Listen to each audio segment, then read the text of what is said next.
Hello students, today we will continue our second chapter microorganism friends and foe NCERT class 8 science।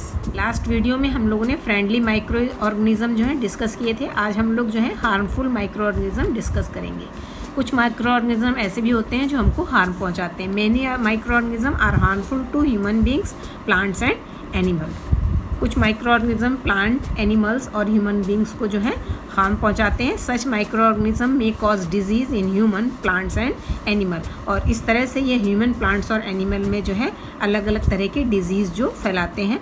Spoil food, clothing and leather, हमारे खाने को ख़राब करते हैं, कपड़ों को और लेदर को भी ख़राब करते हैं। पैथोजन क्या होता है? Micro organism that causes disease. ऐसे माइक्रो ऑर्गेनिज्म जो कि डिजीज़ कॉज करते हैं उनको हम लोग पैथोजन कहते हैं, या फिर इनको हम जर्म्स भी कह सकते हैं। Disease causing micro organism in human. अब जो माइक्रो ऑर्गेनिज्म ह्यूमन में डिजीज़ फैलाते हैं उनके बारे में हम लोग डिस्कस करेंगे। Way of spreading disease. अब कौन कौन से तरीके हैं जिससे कि ह्यूमन में डिजीज़ जो है स्प्रेड होती है? From infected person through air, water, food and physical contact. इनमें जो है एयर के द्वारा, वाटर के द्वारा, फूड के द्वारा और फिजिकल कॉन्टैक्ट के द्वारा जो है डिजीज़ जो है फैलती है। Through insect and animal, insect और एनिमल के द्वारा फैलती है। थ्रू कंटेमिनेटेड फूड, और जो हमारा खाना ख़राब हो जाता है उसके द्वारा जो है डिजीज़ फैलती है। अब इसमें जो इन्फेक्टेड पर्सन के द्वारा, कोई भी अगर पर्सन इन्फेक्ट हो और उसने जैसे कि हवा वगैरह में कोल्ड में छींक दिया तो उसके जो भी वाटर ड्रॉपलेट्स हैं वो दूसरे पर्सन के पास जो है चले जाते हैं। उसी तरह से अगर कोई भी पर्सन अगर इन्फेक्टेड है, उसका जूठा पानी किसी ने पी लिया या उसका भोजन जो खाया है वो किसी ने खा लिया, तो इस तरह से एक जो पर्सन की जो बीमारी है, डिजीज़ है, वो दूसरे में चली जाती है। और इसमें अलग अलग तरह की जो डिजीज़ हो सकती हैं, जैसे कि common cold, chicken pox, tuberculosis are.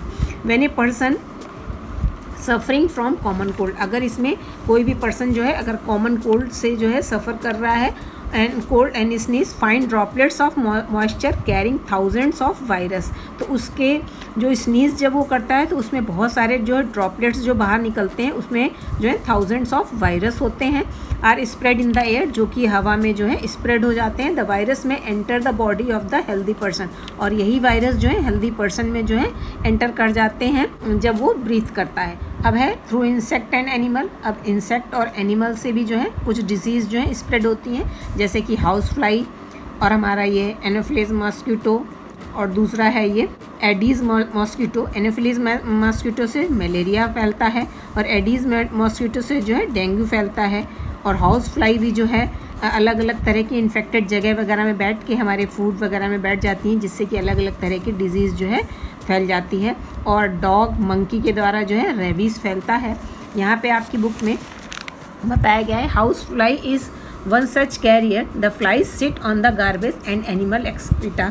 जो हाउस फ्लाई है वो गार्बेज वगैरह में बैठती है। Pathogen stick to their bodies, और जो भी पैथोजन या फिर जो जम्स हैं उसकी बॉडी में चिपक जाते हैं। When these flies sit on the uncovered food, और ये जब यही जो फ्लाइज हैं वो अनकवर्ड फूड में जब बैठती है, they may transfer the pathogen. Whoever eat the contaminated food is likely to get sick, और जब यही कंटेमिनेटेड फूड को कोई खा लेता है तो वो बीमार पड़ जाता है। So it is advise to away keep food covered, इसलिए ऐसी एडवाइस की जाती है कि हमेशा जो है खाने को कवर रखना चाहिए।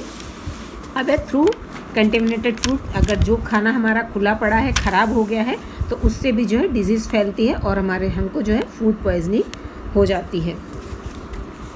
अब आता है टाइप्स ऑफ डिजीज़। डिजीज़ दो तरह की होती हैं, कम्युनिकेबल डिजीज़ और not communicable disease. Communicable disease जैसे मैंने बताया कि एक पर्सन से जो डिजीज़ है दूसरे में चली जाए। Microbial disease that can spread from an infected person to healthy person through air, water, food और फिजिकल कॉन्टेक्ट। तो इस तरह की डिजीज़ को हम कम्युनिकेबल डिजीज़ कहेंगे। और नॉन कम्युनिकेबल में don't spread from one person to another. ऐसी डिजीज़ जो एक पर्सन से दूसरे पर्सन में ना जाए उसको हम नॉन कम्युनिकेबल डिजीज़ कहेंगे। आपकी बुक में यहाँ पे some common human disease caused by micro organism, कुछ यहाँ पे डिजीज़ बताई गई हैं जो कि माइक्रो ऑर्गेनिज्म जो स्प्रेड करते हैं। यहाँ पे ये ह्यूमन डिजीज़ दी हैं, tuberculosis, measles, chicken pox, polio. ये जो है किस तरह से इनको कौन कौन से जो है माइक्रो ऑर्गेनिज्म फैलाते हैं? Tuberculosis bacteria, measles, chicken pox, polio, ये सब वायरस। और मोड ऑफ ट्रांसमिशन जो है इसमें एयर है। और यहाँ पे इसके जो है जनरल प्रिवेंटिव मेजर्स दिए गए। इस जो टेबल को आप लोग अपनी बुक से रीड अच्छे से कर लीजिएगा। इसके बाद disease causing micro organism in animal. अब माइक्रो ऑर्गेनिज्म एनिमल में किस तरह से डिजीज़ को फैलाते हैं। Micro organism can also causes disease in animal.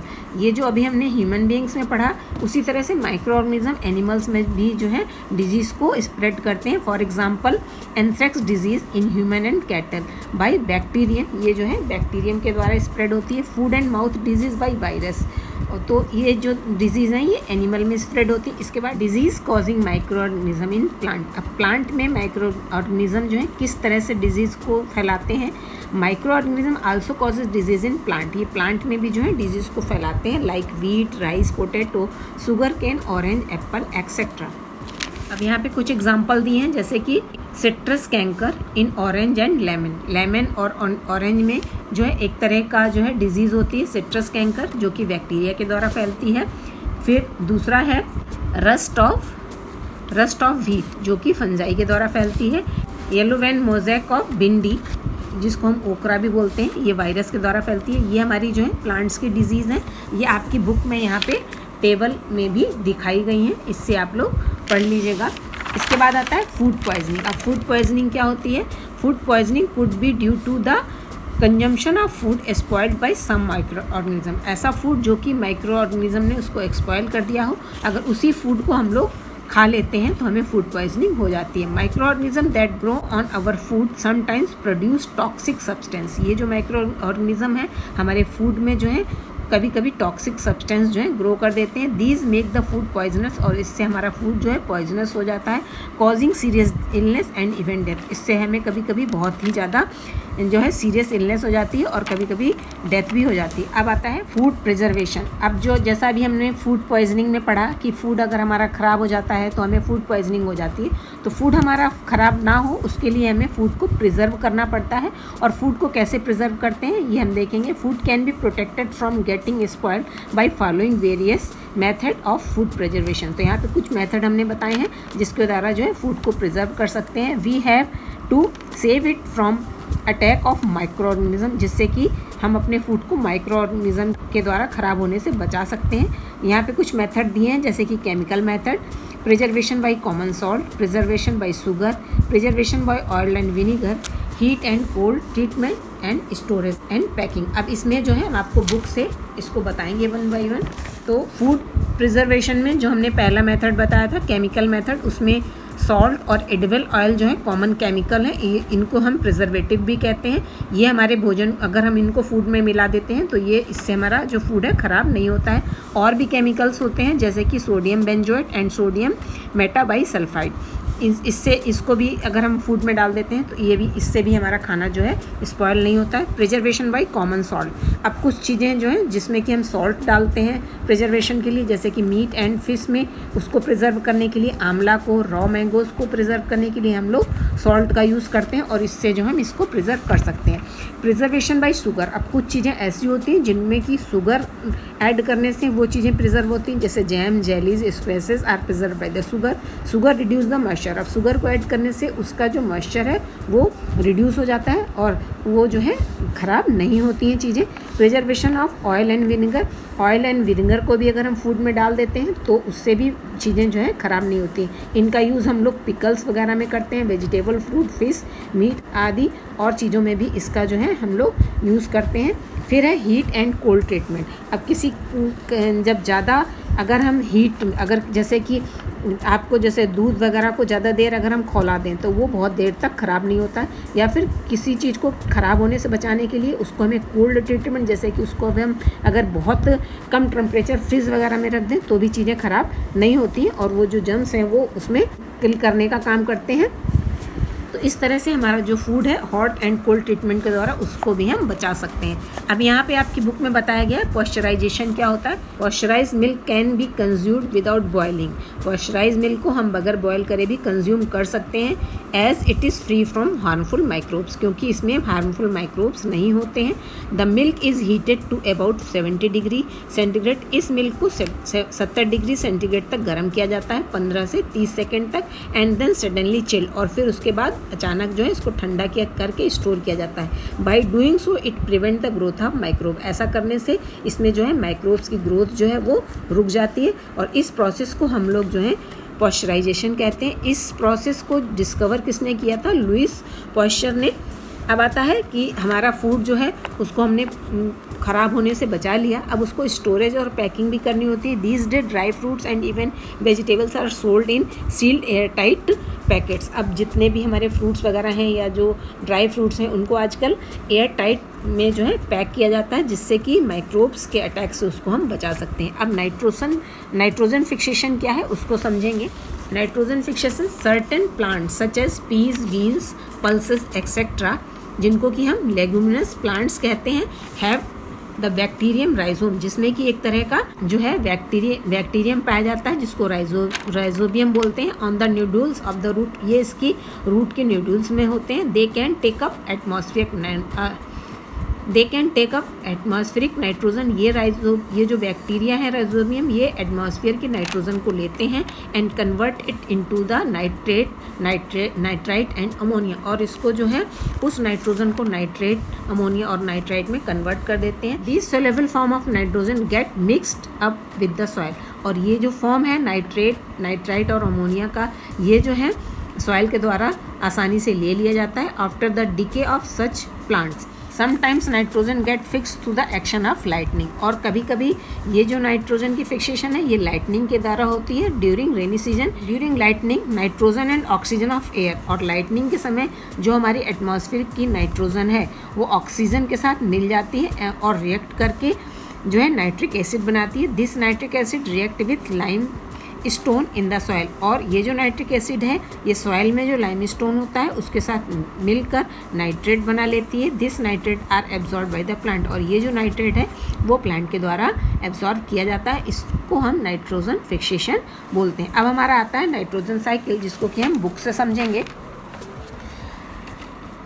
Our atmosphere has 78% nitrogen gas. हमारे एटमॉस्फेयर में 78% जो है नाइट्रोजन गैस है। Nitrogen is one of the essential constituent of all living organism. ये जो नाइट्रोजन है सभी लिविंग ऑर्गेनिज्म के लिए बहुत ही इम्पॉर्टेंट जो है कंस्टिट्यूट है। As a part of protein, chlorophyll, nucleic acid, vitamins, the atmospheric nitrogen can not be taken directly plant and animal. और जो ये एटमॉस्फेयर की जो नाइट्रोजन है इसको डायरेक्टली नहीं लिया जा सकता है, और जैसा कि अभी हमने बताया कि उसको डायरेक्टली नहीं लेते हैं, उसको कुछ बैक्टीरियाज होते हैं या ब्लू ग्रीन एल्गी होते हैं जो उसको नाइट्रेट फॉर्म में कन्वर्ट कर देते हैं, और फिर वो जो है उसको सॉइल ले लेती है। Nitrogen is then used for the synthesis of plant protein and other compound, और इस तरह से जो नाइट्रोजन है उसको प्लांट प्रोटीन और अदर कंपाउंड के रूप में जो है यूज़ किया जाता है। Animal feeding on plants get this protein and other nitrogenous compound, और जो एनिमल्स और प्लांट होते हैं इस प्रोटीन को नाइट्रोजनस कंपाउंड के फॉर्म में जो है यूज़ करते हैं। When plant and animal die, और जब ये प्लांट और एनिमल जो है डाई हो जाते हैं, bacteria and fungi present in the soil convert the nitrogenous waste into nitrogenous compound. तो ये जो बैक्टीरिया वगैरह हैं इस नाइट्रोजनस वेस्ट को नाइट्रोजनस कंपाउंड में कन्वर्ट कर देते हैं, used by the plant again, और ये प्लांट के द्वारा दोबारा यूज़ कर लिए जाते हैं। Certain other bacteria convert some part of them to the nitrogenous gas, और कुछ ऐसे भी बैक्टीरिया होते हैं जो इसके कुछ पार्ट को नाइट्रोजनस गैस में कन्वर्ट कर देते हैं, which goes back to the atmosphere, और जो कि ये जो नाइट्रोजनस गैस है ये एटमॉस्फेयर में वापस चला जाता है। As a result percentage of nitrogen in the atmosphere remain more और लेस कांस्टेंट, और इस तरह से जो एटमॉस्फेयर में नाइट्रोजन का जो परसेंटेज था वो लगभग जो है सेम रहता है। तो आपकी बुक में यहाँ पे नाइट्रोजन साइकिल दिखाया गया, उसको हम शॉर्ट में समझा दे रहे हैं।